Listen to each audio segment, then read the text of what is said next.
All right, this is pretty cool. I just couldn't help but record a video showing how this works. What I've got right now is a HubSpot workflow set up. We are looking for an OutboundSync timeline event where a link has been clicked. We have a cold email campaign running in Smartlead. We're watching for link clicks in that campaign. When a link click happens, it's going to trigger an action. And in this case, what we're doing is we're going to send a Slack notification to a user. This could also go to a Slack channel or to an existing owner. If you have multiple reps, you could go to the owner who has this campaign attached to them. And it's going to send them a message. Hey, a link was clicked in one of your outbound campaigns. This is the contact's name. This is the company they work for. And then I've got a little bit of a string here. It's a little hard to read, but consider looking them up on LinkedIn. Here's a quick search, and then we've got a link to the contact record in HubSpot. And let me show you what that looks like in Slack. In Slack, what this means, this is me getting the notification as a user.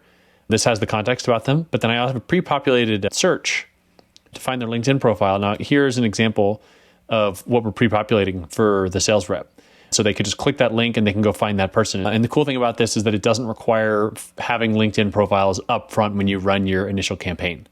You're dynamically finding this LinkedIn search and then you're finding that person that way, rather than requiring, when you build your initial list, having the LinkedIn profile and then attaching it and including it in HubSpot and things like that.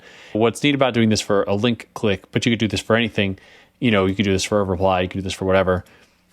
Cool thing about a link click is that, there's like some sort of sign of interest there probably. And by going omni-channel, you might be able to increase your odds of success connecting with them, maybe sending a LinkedIn connection request. And this is making it easier for people to go omni-channel with their outreach, but retain HubSpot as that sort of single source of truth, that orchestration platform for their outbound efforts. And then modify workflows and change the criteria. Maybe you want to raise or lower the effort that you're putting in based on maybe the campaign. And so perhaps you have a very specific campaign that you want to run this for, where if it matches a certain campaign, this is really important because it's for a trade show event follow-up or something like that. In that case, then we want to trigger this additional activity. Or if it's another type of campaign, maybe like a higher funnel campaign where you're running promotion on like content or checking out a newsletter or a webinar or whatever, you may not want to have this level of effort from the sales reps. This is pretty cool. I'm pretty excited about it. I'm pretty excited how we're using Markdown to format this in Slack, so it looks nice too. And you don't have to use Slack. You could do email notifications. You could create tasks. You could add these contacts to lists based on this activity. If you have Sales Hub Enterprise, you could auto-enroll them in a sequence. So there's a lot of different things you could do here. More to come.